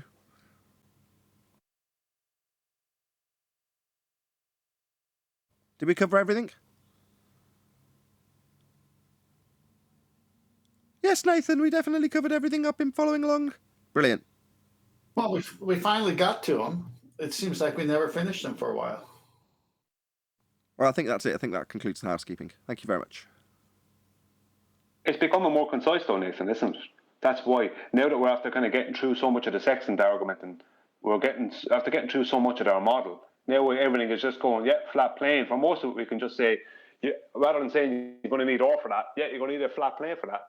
Yeah, I like that too, Brian. So there's been a radical change in the responses, the concise responses Brian's just described in terms of the housekeeping questions. So obviously, this iceberg that was you're going to need R for that was the iceberg that hadn't actually been hit yet. Just a warning, shot across the bow, whatever you want to use as an analogy. So that shot across the bow then manifests in all of the housekeeping questions answered with, you're going to need a flat plane for that. So it's a big turnaround. This is a big change to the argument structure of this show in the last couple of weeks, really. Maybe less. Last week. Nathan, there's something I'm observing happening with the anti-flat earthers. If you can go to Master B, I posted another slide with what was on screen when Charles was in chat yesterday. Let me know when you have it. Yeah. So you can see here, there's chat happening below. And if you go all the way to the bottom, I say, I'm citing an expert. Listen up. Now, what's on screen is that article from that book or a page from that book where it says that, we're standing at the center of the earth and we are measuring to the center of the sun. And then he says, none of these is true. They're not listening. They're just here to cause chaos. No one's looking at all the evidence Brian, you, anybody puts up, including myself, and saying, well, I can debunk that. Well, they can't debunk any of it. It's right there. He still babbles on, and right on the screen, it says none of what he says is true about a globe and getting the elevation angle from the center of the earth. This is why they can't be reached, because they're not here to be reached. They're not here for a real discourse. Well, in most instances, they're just not here. And as I've said in the past, I'm happy with that. No worries. Occasionally someone will come in that wants to build up a little fence to sit on and say you can't prove anything. Well, we'll point out that you'll need a flat plane to achieve any of the models. But that doesn't happen that often at the moment because people who are a bit more sensible from the globe side know they're going to be left in a position like that guy a couple of days ago, where you either start lying about what's required or accept that the Earth is flat. Those are your only two options now. Charles chose to lie. What's amazing, I'll be quick, Brian. What's amazing is that you can get a book called Nautical Science, and it goes through every part of it. And the guy says, oh, by the way, the language we use and where we say we're getting the angle measurements is not true. Well, you're going to need a flat plane for that is what he should be saying, but he can't say that either. So instead of saying, hey, we measure flat first, then we say we get it from here, he leaves the first part out and says, we don't get it from here. Well, then where'd you get it from? From a flat plane, obviously, because that's what an angle and a 90 does and come from is a flat plane, not a curved adjacent. Right, so when they're detailing the measurement from the centre of a presupposed spherical Earth correlating with the flat Earth measurement they're actually going to take, we formally ask them, how can you have a curved adjacent when you're taking the angle? Obviously you can't, it's got to be flat. But how they actually take it is on a flat plane in the centre of a sphere. Well, there's a massive flat plane in the centre of that sphere working with a celestial sphere above. Well, that has been projected out onto a globe. But the measurement is still being taken from the centre, and when you look at the depiction, it's just a flat plane inside a sphere. But the measurements are being taken on the flat plane bit. Because they must. Yeah, I think like when they come up with anything official, all they come up with is a diagram of a globe out of one of the sextant manuals or something. That's all they come up with. They don't come up with anything. It's Nathan, help me out here. Sorry, it's confirmation bias. Confirmation bias. That's all it is. So that it's the same reason that while they're arguing nonsense in the chat, and you're quoting to them in the chat actual things from experts, expert navigators, and on screen in front of them is those exact references or citations, whichever. And the reason they're not getting any of this is the same reason as they don't know what the black swan argument is, or haven't known for 2 years, because they don't want to know. They don't want to address it. It's not they don't want to know, Bri. To me, what Ten's posted, this chat with Flat Earth Math, kind of says where they're at. They're so desperate, they've got to do something to reconcile it in their own head, even though it's going to contradict some of the text, or contradict as least as possible, or at least be ambiguous so as not to contradict the text. And I'm going to read it. So, at 10th man, thanks for the reply, but the biggest confusion with celestial navigation. I'm not confused. But this is his resolution, how he's got to say it to himself so he can stay on a ball. Sighting the sextant is only towards the azimuth of the GP, not the actual GP. He's shown me a navigation book that says No, we're not actually figuring out the GP. It's not going to the GP. It's just in the general direction. They don't. I mean, It's just making shit up. Yeah. Desperately trying to resolve it in his own head, trying to satisfy that he can meet the criterion. And that's how he's met the criterion, by coming up with that bullshit. Citing the sextant is only towards the azimuth of the GP. That way he can reconcile it in his head, what he's actually read for fact, and how it's not commensurate with the ball. Meanwhile, he can't measure an elevation angle if he's got a sphere beneath his surface. We covered this in the pre-show when I showed the same slide in the more blown-up image. I mean, same statement he said. Well, what's the point then, right, Adam? I mean, the whole point is that once you get the elevation angle, you minus it from 90, that gives you zenith of the body, where it's directly over the Earth, the GP, and the observer's zenith, the vertical of the observer. And that is the co-altitude, and that is the measured distance. What's the whole point?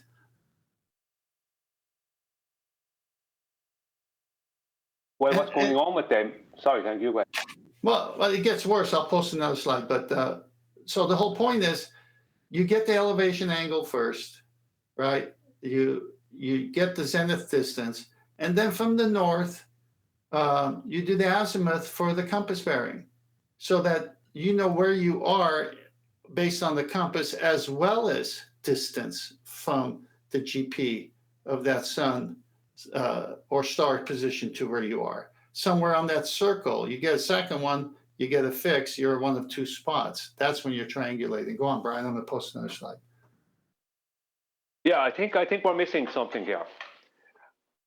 The reason that he's stating that the way he's stating it, and he's using all these supposed good manners while he's absolutely making up a load of rubbish and lying to people, is because on his model, he knows they can't use a chord.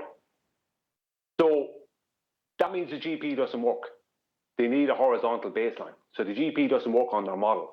So he has to assert that they're kind of just aiming in the kind of general direction of where this GP may be. You know, this kind of thing. It's all ambiguous, because on a globe model, it would be all ambiguous, because the two zeniths are diverging on the globe model, and they can't use a chord because that doesn't work with the distances and coordinates. So they have to state that it's only a general area kind of nonsense. You know, so that means when the sun is at -90, right, or a star is at -90, it's not really at -90. It's just a general area. You know, this is what they're at, because they have to make it all ambiguous and poison the well, because their model is bullshit. Doesn't work.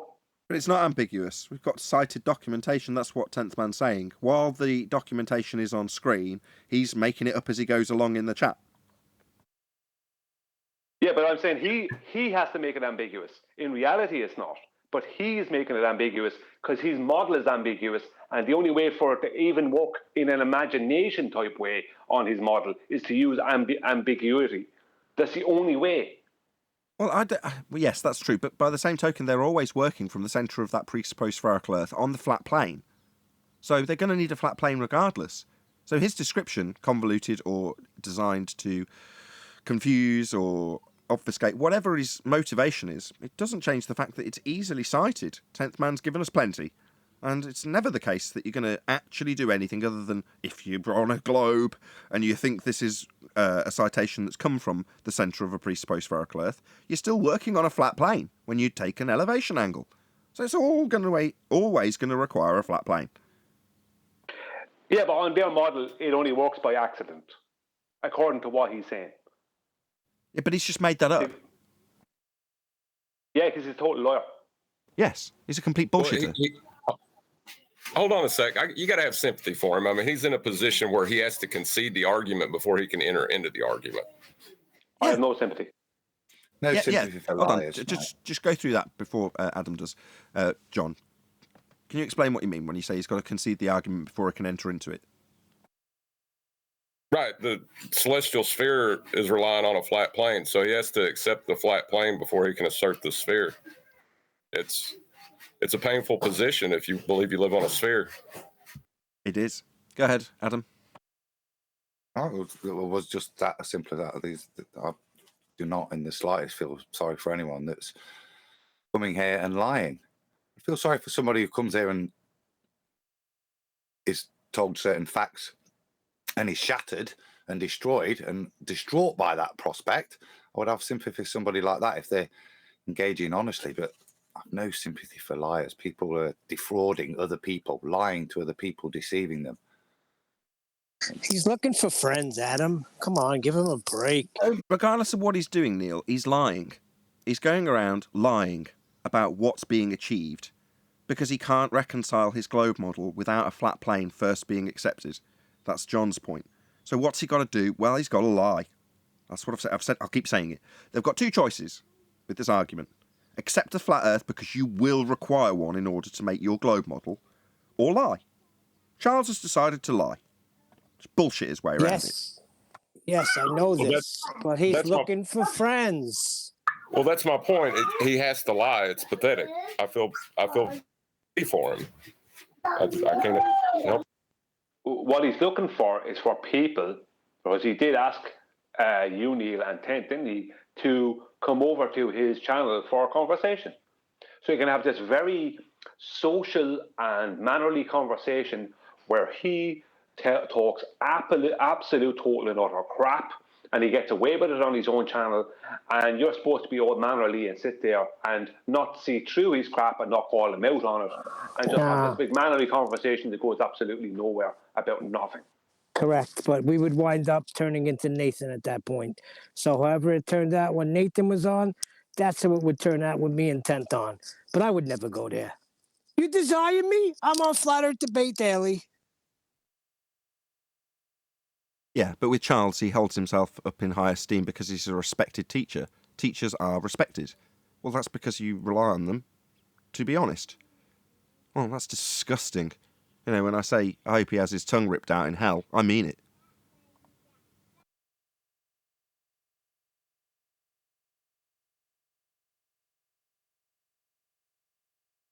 Okay, I got the 3 slides up. I'm not going to, just before Ken says that, very quickly, I'm not going to state what these things are, but a couple of things came my way over the past few days.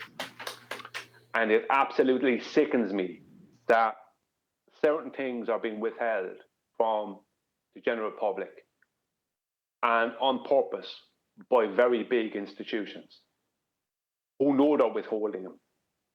And they're doing it anyway because they don't want the truth to come out. Ooh, sounds juicy. I'm not going to talk about it now. Some of it will be coming out. But it's absolutely horrendous that people, like that there's people in positions of power. I'm not talking about the top. I'm not talking like Illuminati or any nonsense. I'm just talking about positions of power who withhold certain information because it destroys their belief system and they don't want it out. Thanks, Ted. Yeah, no problem.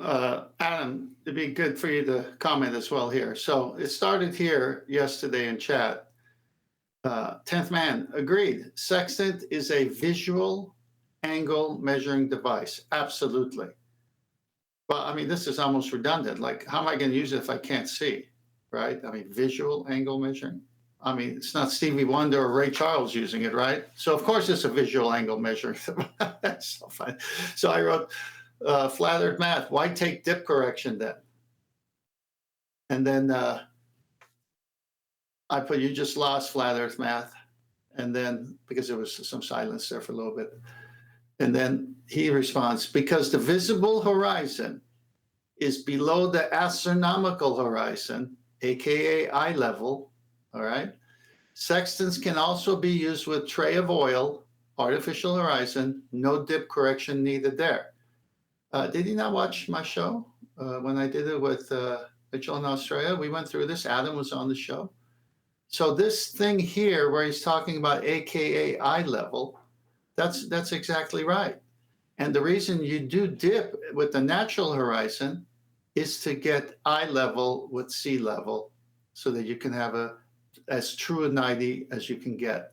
Whereas when you do a artificial horizon with a pan of oil, it's already at your eye level. You're shooting the same star twice or sun twice, and then it is at eye level and no dip required. So basically, it's the dip correction at sea level brought to your eye, just much like a bubble sextant with a level, spirit level, is going to set that baseline to your eye. The artificial horizon sets that baseline to your eye. But at the ocean, you don't have that luxury. You have to minus dip correction so that you can have that level baseline. And it's just so obvious, right? So, and then, so not visual only, geometric, pan with oil requires no dip correction. You lose again. And then the last slide. And of course, bubble sextants for use in aerial navigation needs no horizon whatsoever. Sextant merely measures an angle of elevation. And he just lost there. An angle of elevation, you're going to need a flat plane for that.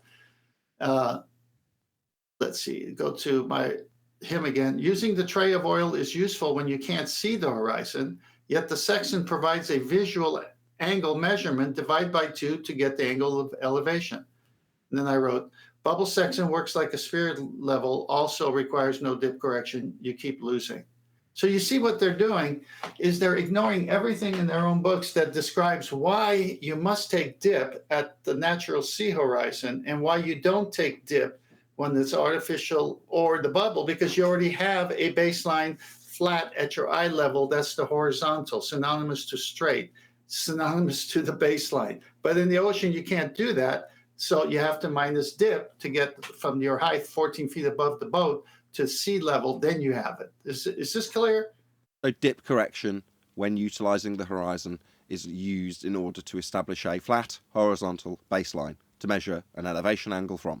That's what you do dip correction for, to get it flat. When you don't do dip correction, i.e. using a bubble sextant, for example, you don't do dip correction because the bubble already established it as flat. No correction required. It's already flat when you use that tool. Excuse me, tray of oil. He's trying to use terms that makes himself look like I'm the teacher, you're the student. Okay. He is the teacher. What? That's why I'm so disgusted in his lies. Exactly. Well, the thing that I want to hear now, because we've made a positive claim that you need a flat baseline to get an angle, right? That's a positive claim. I want to hear them make a positive claim about the globe that they won't utilize the flat plane to make. Well, they think they're being clever there because they think that this artificial is a tangent generating device on the top of their ball, which is absolutely fine. And there's not really a discrepancy there. We're not going to deny the physics of the way the water or the viscous fluids behaving. It's when they make the statement of why they don't need dip, lovely. But they make very, very positive assertions when they're talking about dip, why you don't need dip, why you do need dip, as to what dip is. Dip in all of their mathematics, as they bravely came out to show the matching correlations between Bowditch's tables and supposed Earth curvature, and there's a correlation there between the two. And in the later books, they fundamentally state that the purpose of dip correction is because the eye is lining up with the leading edge of a sphere. Therefore, at this point, for them to take all of this maths, and whether it's with dip or without dip, the point is it's all based on an assumption that the horizon is the leading edge of a ball. For that, they're going to need an R value to validate the way in which you would compute this. And to that, I say black swan.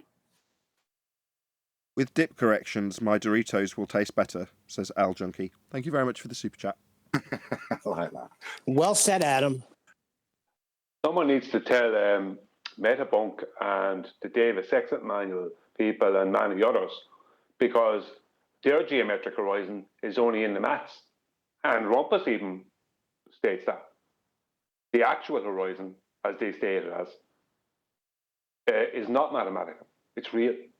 Okay, Adam, so when you describe their subversion of the reality of getting a flat baseline to measure an angle, they're saying that they're acquiring a tangent, but that tangent will still have the angles moving to the centre of a presupposed spherical Earth.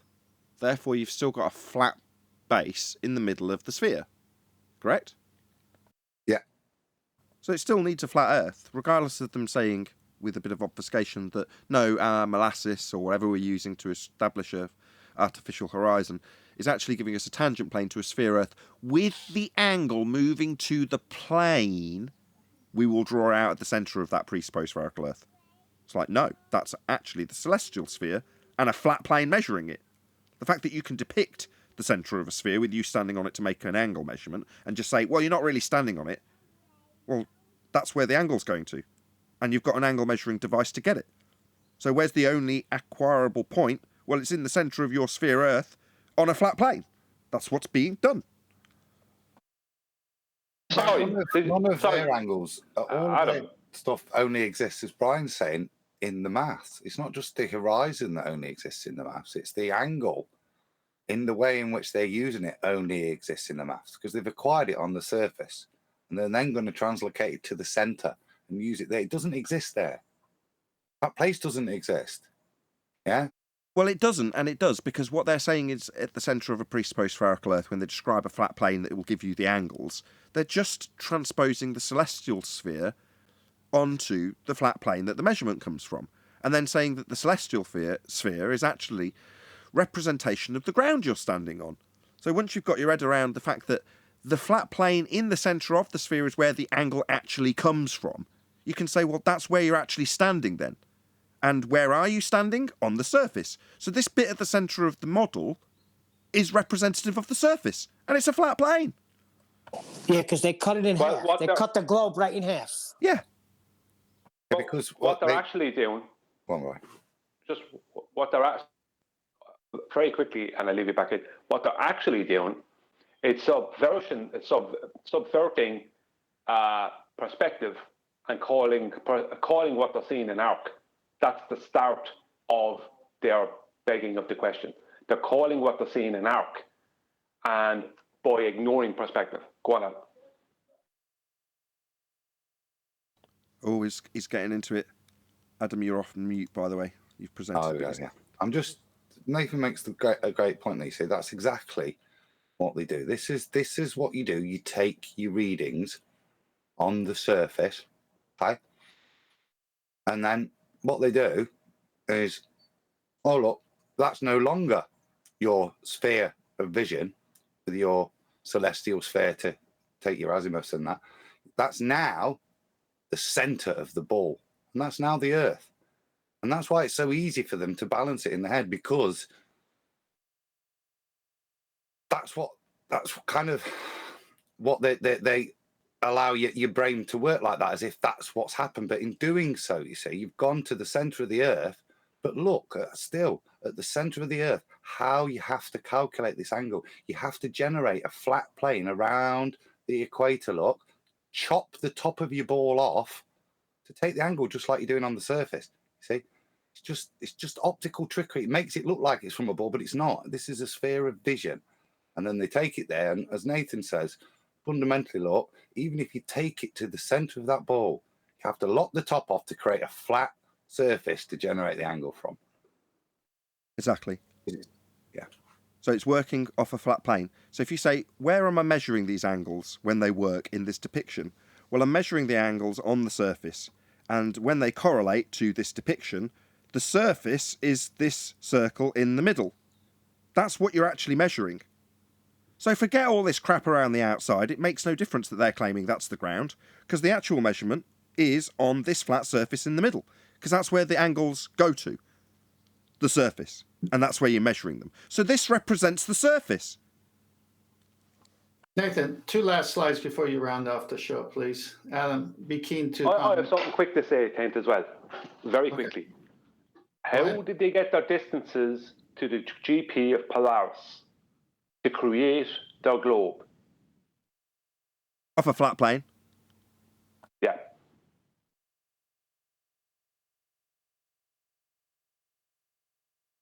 All right, so you see here, this is a diagram of an artificial horizon. And that artificial horizon that you see in the solid base there, dark coloring, is level. And you're shooting the sun here, for example, against itself. And the H is where your eye is.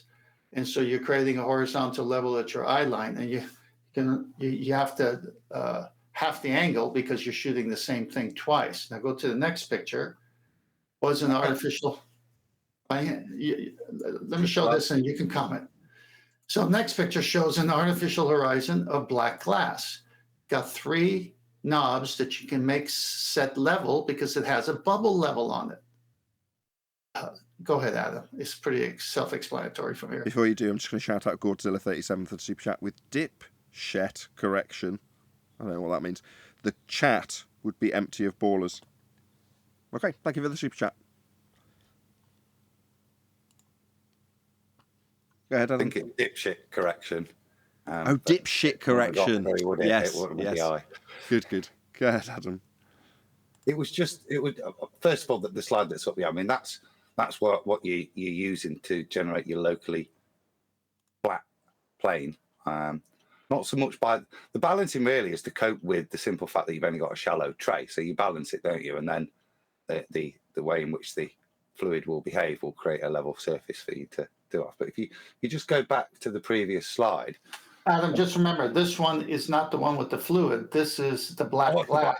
Sorry, so it is for that. Yeah, well, the fluid ones also have those little dials just to cope with the little, because you're using it out in the open just to help you cope with volume. But so that one has to be accurate, doesn't it? Super accurate. The point I wanted to make was just this, just showing you with regards to how, if we're going to have an artificial horizon, it limits the use of the sextant. As Tim nicely summarised, you're shooting the same thing twice, so you have to line it up in both mirrors, and that limits. You can see you've got to cope with the angle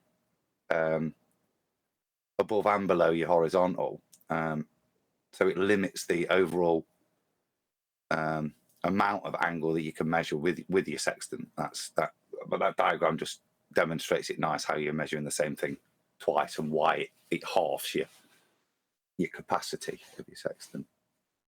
Perfect. With that, I'm going to say, if you are watching this on either Nathan Oakley 1980 or Nathan Oakley Premiering streams, then stay tuned, as there will be an after show to follow. Unfortunately, if you are watching this live, this is where we bid you farewell. So a huge, massive, enormous thank you to all of you who smashed the super chat, liked, commented, shared, subscribed, joined as a Nathan Oakley 1980 channel member, smashed the PayPal link, and all that good stuff. Once again, stay tuned if you're watching on either Premiering stream. I've been Nathan Oakley, and I will see you all in the next video.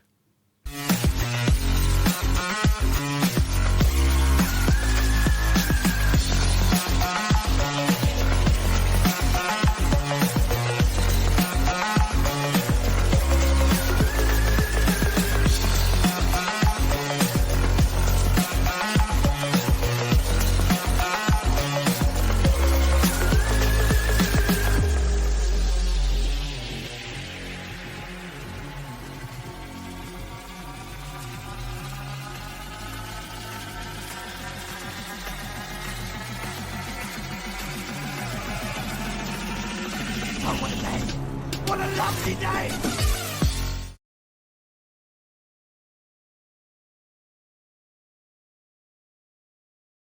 Why we have an ever after show? Okay. Is Nathan's back? He must be. Discord is there. I am. Yeah, sorry. Adam, if I was in a boat and I was at the GP of Polaris, with Polaris directly at my 90, and I sailed away from Polaris in a straight line south, right? And I was able to figure out that after 69 miles, statute miles, that Polaris dropped in the sky by 1 degree, which would be 60 nautical minutes, right? Or 60 minutes of degree. And I did that again. I sailed another 69 miles, and I figured out that once again, that 69 mile mark meant that there was another drop of 1 degree, apparent drop of 1 degree of Polaris in the sky. And I figured out that Polaris, when I get to after sailing 6,210 miles away from Polaris. The Polaris was at 0, right? So it was after dropping that full 90, apparent drop, optical drop. Then that would be me physically sailing away in a direct straight line from Polaris. And that's how I would determine the distances, and I would determine them every time I would take an angle. I would have to do dip correction and make a horizontal from my boat, from the water underneath my boat to the GP of Polaris, my original starting point. And after that, I can then decide that the sky is an arc and ignore perspective completely, and then decide that I'm actually at the center of a globe and work the angles back the way. And before you know it, you have a radius of 3959 miles and a circumference of 24,940. But all I actually did was physically sail along a flat surface and took right angle measurements along the surface of Earth to the GP of Polaris. That's where the globe comes from. That's where it always came from. That's the date of their globe. They just don't know it yet. Because you don't get it from Earth. Yeah, it doesn't come from reality. Nope. The 1 degree per 69 miles is what I was trying to say. It doesn't come from the actual ground. No, it does. No, go try and measure it. Well, it comes as when I say it doesn't. It comes from your distance that you move. That's what gives you the 60. When you move 69 miles, that gives you that 1 degree, and that's why they use 1 degree of a star drop, not actually 1 degree of an elevation or a curve. Right. Yeah, the surface doesn't change. It's only that's changing is the optical to Polaris. Oh, I see what you're saying now. Yeah, it's just a 1 degree drop of the star relative to the flat plane you've measured it off.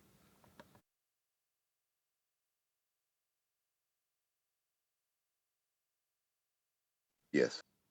That was actually addressed to Adam. I don't know if Adam wanted to respond to what Brian said. I agree. It's what you do with the numbers once you've taken those measurements. You can validate a ball, can't you, if you take those measurements and assume that the reason for the change is to do with Earth curvature. And like I say, it has nothing to do with distance.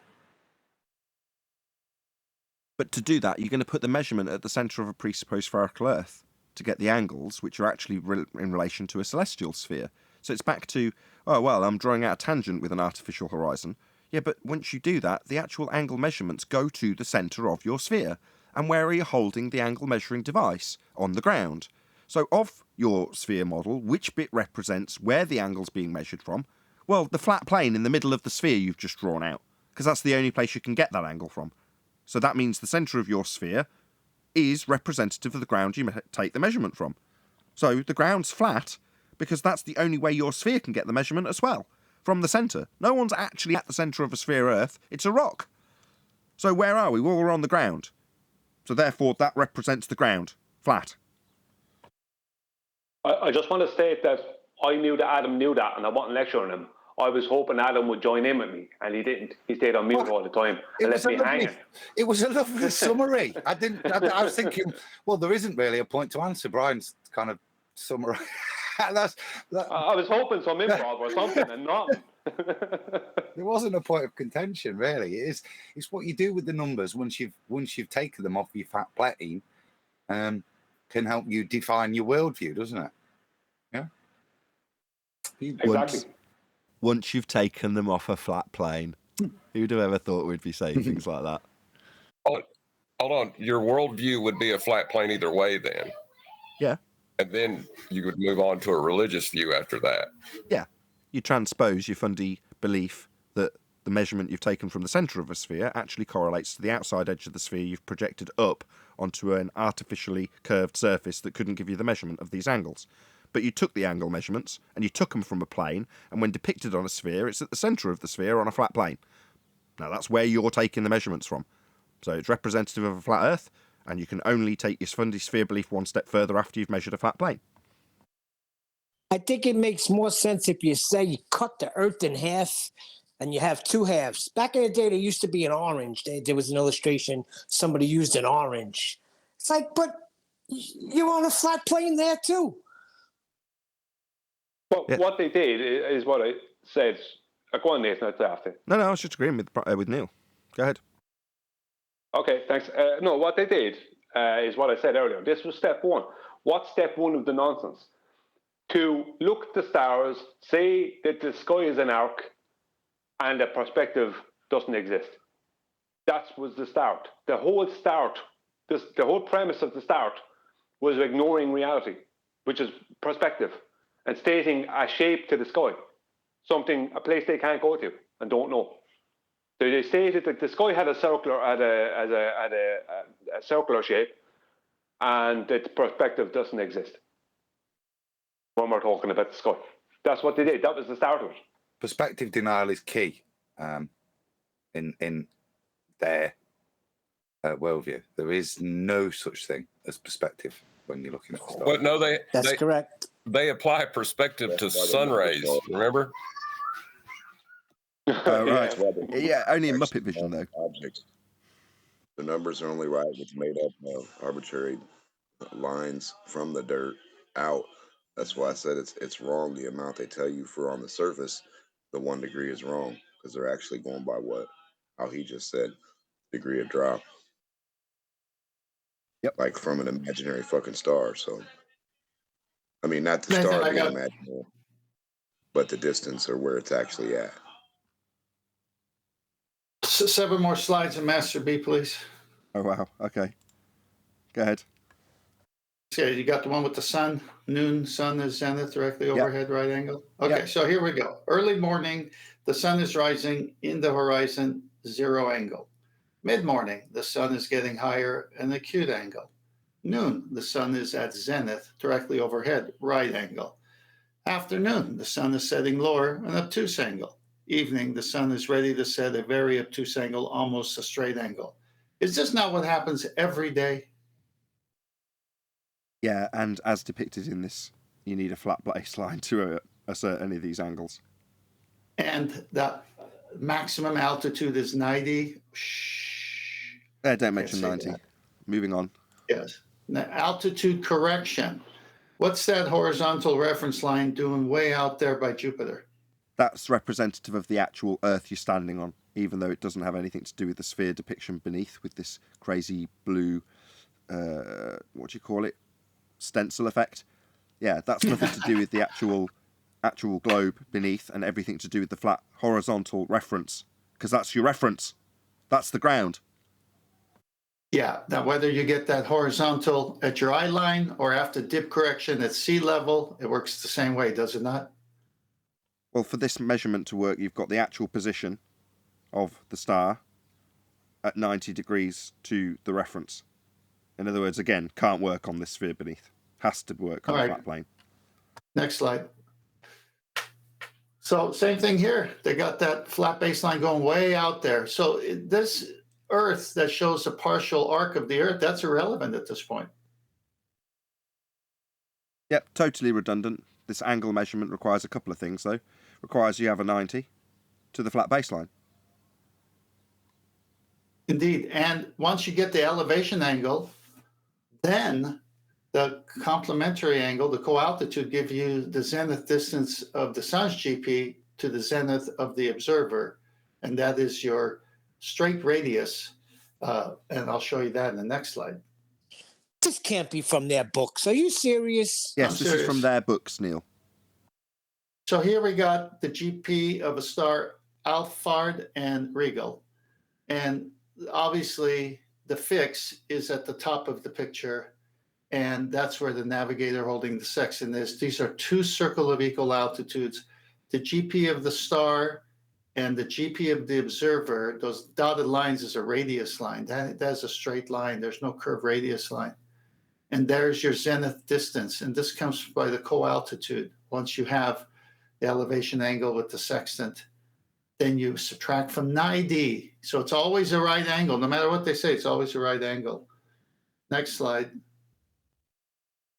Here we go again. This is from their books, Neil. Interesting, huh? How about the next one? Really? Is that what's happening?